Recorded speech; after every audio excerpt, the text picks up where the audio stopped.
Happy 4th of July and happy Independence Day, everyone. If you are looking to make some fast and easy money in GTA Online for this week without really relying on random players or complicated heist setups and stuff like that, then you're in the right place, because this is going to be the perfect video as well for those types of players out there who are looking to get more out of GTA Online than simply grinding those big money content activities like Kaio, like the Dr. Dre contract, like Cluckenbell, or even the Oscar Guzman Flies Again storyline. This is definitely the type of week to make your downtime work just as involved as the heists. Rockstar dropped a few money bonuses for this week that are perfect for solo players or casuals out there who are looking to fill in those quiet gaps between those major setups and finales. It's going to be the type of thing where whether you're on a content cooldown or you just want to keep the cash flowing in between the big scores, you're definitely going to supercharge your earnings. We have two big ones to talk about, so without further ado, let's jump into things.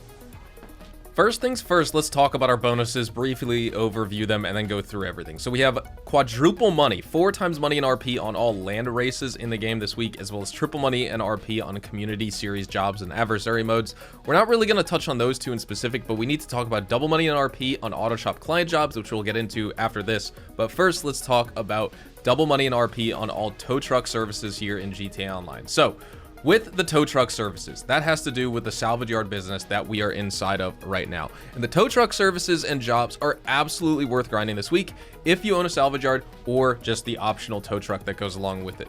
With double money active, each salvage vehicle that you bring in with the tow truck will earn you between $60,000 and $80,000, with occasional rare payouts climbing even higher, but you're not really going to get higher than $80,000. That's like the upper limit right there. You can deliver up to 2 vehicles at a time maximum, and with the staff upgrade for your salvage yard, each one gets processed in just 48 minutes, making it super easy passive income while you do other missions. Just drop off the cars, let your staff do the work, come back and collect your profits that go to the wall safe. There's 2 types of ways to make money with the salvage yard. And what I mean by passive income is the $60,000 and $80,000 or $60,000 to $80,000 you're going to be earning is direct payment for doing the active work of going out and grabbing a vehicle, towing it back to the salvage yard. But you also get money at the wall safe. And how this works is essentially it's an upgrade for your salvage yard. When you're doing this, you're boosting your salvage yard's wall safe income. You could see I only have $14,100 in my wall safe right now, and it's because I haven't really been paying attention to it in the past couple weeks with, you know, the new content with money fronts, etc. But this is how the wall safe income works, and this is entirely passive here. Each car that you tow increases the payout to your salvage yard wall safe every in-game day, 48 real-life minutes, up to a maximum of $24,000 per cycle after 4 cars towed. So with the staff upgrade, you can keep the salvage timers efficient and easily maintain your max payouts by sourcing a car basically every 1 to 2 hours to keep that $24,000 coming in every single in-game day. And that is just completely passive money stacked on top of your active grinding of the $60,000 to $80,000 payouts for the double money on the actual tow truck missions this week. Again, for this bonus, you need to own a property, which is the salvage yard. But remember, you get a huge 30% discount this week on all salvage yard properties in the game. So whether you're getting my location here in Strawberry or Murrieta Heights or La Puerta, I'd recommend any one of those. I mean, honestly, Strawberry is probably the best. I think some players go with this one. I would not recommend this one because of the gang hideout that spawns and you're kind of a little bit too far south. And obviously don't get the one up in Grapeseed or Sandy Shores, and don't get the one in Paleto Bay either, unless the rest of your businesses there are there for some reason. So when it comes to the renovations, you do need the tow truck to take advantage of the tow truck services. The renovations and upgrades for the salvage yard are not discounted this week. It's just the properties, but honestly, it's not super bad, as the bonus money on the tow truck jobs you're doing, that's not easily going to offset any cost that you're incurring, because, you know, if you have a lack of modification discounts, yeah, you're not saving money that way, but you're earning so much with the tow truck, you're going to make that money back. But you do need to buy the tow truck. You got to buy the trade rates if you want to be able to salvage these vehicles faster to get payouts faster. And so these two are definitely like mandatory upgrades for the salvage yard. Get the tow truck, get the trade rates as well. So let's go end up doing our first salvage yard tow truck job right now. We'll go source 1 vehicle, bring that back, and then do another one. You do have a cooldown of a few minutes in between jobs. It used to be you could farm them back to back, and then I guess with the bottom dollar bounties update, Rockstar introduced a 5-minute cooldown, I thought, on the tow truck jobs, but supposedly it's only 3 minutes now. Either way, it used to be super good, because if you got a super far away location, like sometimes you get tow truck missions that are, you know, 3, 4, 5 miles away and you have to go really far up north. you could just blow up the tow truck or switch lobbies and just start the next job and get a different location, no cooldown.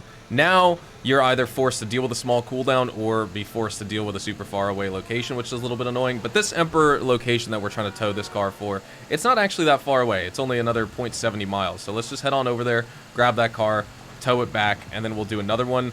And you don't get paid until the cars are salvaged, so it is going to have that delay on the payout. But rest assured, once you bring that tow truck or that car back with your tow truck, you will get paid eventually for it. So this one is located here at the casino. Rockstar easily points out which vehicle you're supposed to be towing and stuff like that. And kind of like I was saying at the beginning of today's video, this isn't necessarily content. Like if you're just focusing on doing tow truck missions and that's it, you need to fill up your time with other activities. Like the ones I was mentioning at the beginning of the video or the auto shop client jobs, which we'll be talking about next. This isn't the only thing you should be doing in game this week.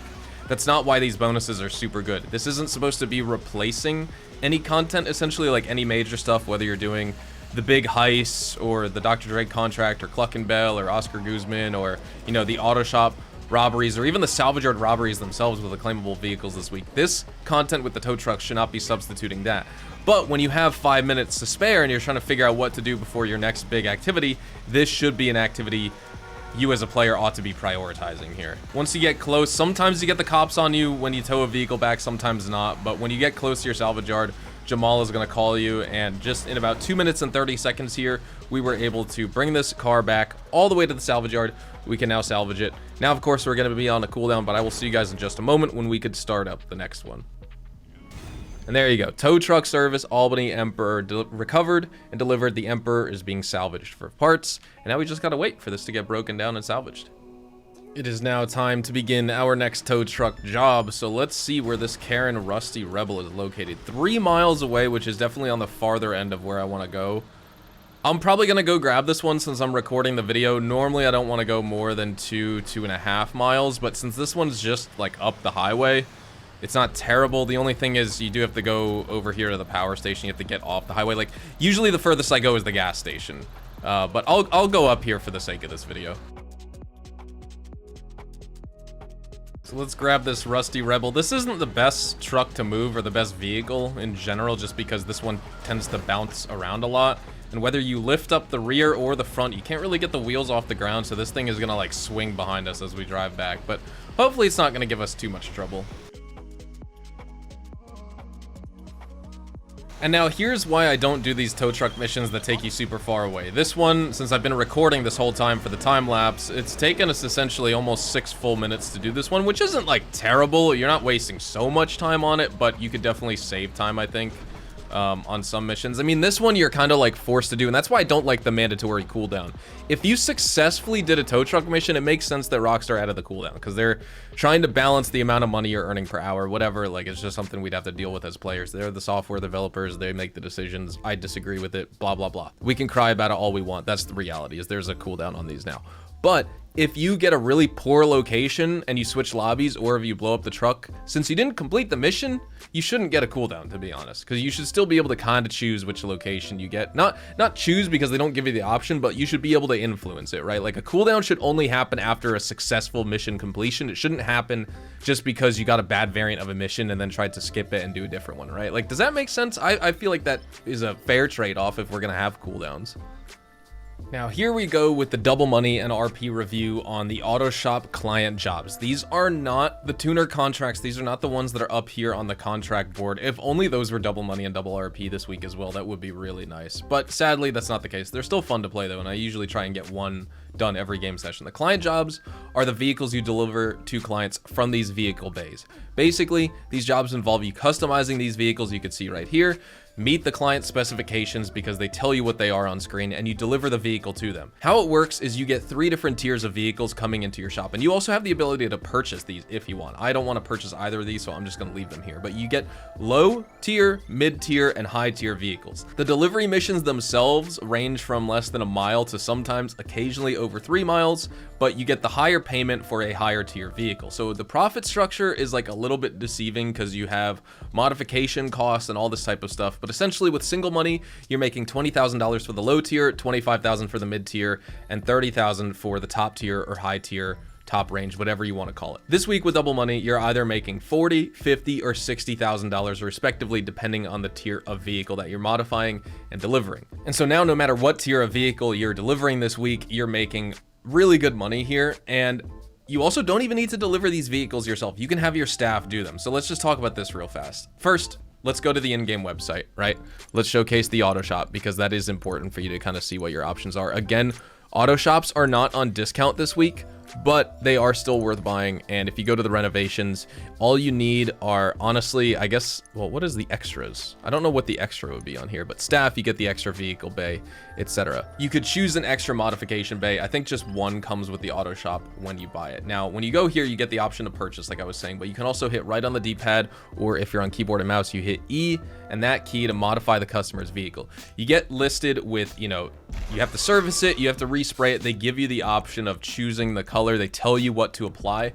I tend to skip over this. I don't go through and I, you know, individually put on all the upgrades they want. I just put on one thing, I back out, I do the next, I choose one, I keep going, and I try and do this as fast as possible. That way I can just confirm it and boom. Typically have my staff deliver it, but you could deliver it yourself. Now, some players don't like staff delivering it because they crash the car and you could damage it, or they don't like to just blow through the modifications and not listen to what they are because you lose bonuses on that. But at most, even if your staff crashes the vehicle and you do the wrong mods and the client isn't happy with that, you at most lose $5,000 because they damaged the car and you use the wrong customization. If you send the staff out to deliver for you, you're saving so much time. And so that gives you an extra 5 minutes or so saving from that delivery that you could do, you know, the Union Depository contract for $270,000 profit, or an FIB file, or the Dr. Dre contract. Go back and do a Salvage our tow truck mission, or the Cluckenbell farm raid. Kaya, literally anything to save time on any of your other favorite content to farm money in this game is a good thing. So remember, when it comes to money making in GTA,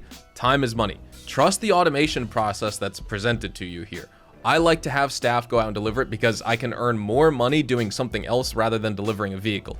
With the double money this week, maybe you as a player actually want to deliver the vehicle yourself, and I'm going to give that a try in this video just to kind of see my options. So with this one, we're going to deliver it ourselves. Obviously, I didn't listen to the modifications, so we're not going to get a bonus on top of it, but at most, like I said, you lose $5,000, which in the grand scheme of things, like, I don't want to sit there and read all the text and choose all the mods. I just get in and out, I customize it in 5 or 10 seconds, and I send the vehicle on its way. Out the door, I go do something else. For the sake of this video, I'll go and deliver this vehicle, but that being said, again, you can make the decision. It's up to you. It's completely up to your discretion and your choice on what you want to do. If you feel like you want to deliver this vehicle yourself, then do it. If you do it yourself, then honestly, maybe I just recommend putting on the max performance upgrades anyway and still not even listening to the customization. That way you could speed up time on the mission. Or you can also choose to do everything by the book. Because half the time when I do stuff wrong with the customization, the client doesn't complain. I still get a bonus. Sometimes they get mad and I lose the bonus. And I will say, even if you do it right, sometimes the game just bugs out and they're unhappy anyway. That's also a thing. So it's kind of just like a crapshoot, honestly. It's more likely they're going to be upset when you don't listen to the modifications that they request. But it also is possible for them to be upset anyway, even if you did everything by how they requested it. That also is a glitch that can happen.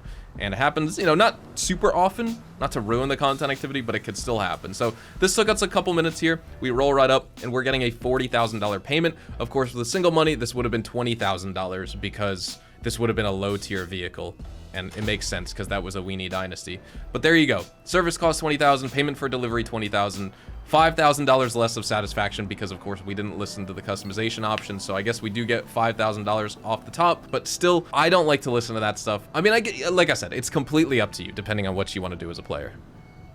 So I did that one delivery. There's no cooldown with this. I can go and do the next vehicle bay modification and deliver this car right away. This one is a little bit glitched. When you modify it, kicks you out of the menu once you hit deliver vehicle. Actually, wait, is this one already customized? I guess I already customized this one in the past and I didn't deliver it, so I don't have all the modifications on it, or I may have skipped them, so we'll just do this. We'll get $50,000 for it.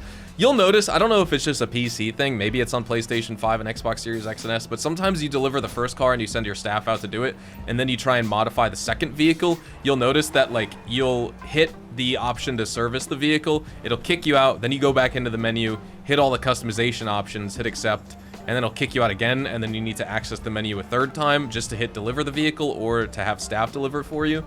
but I guess I just forgot to deliver this one from last time, so it didn't happen.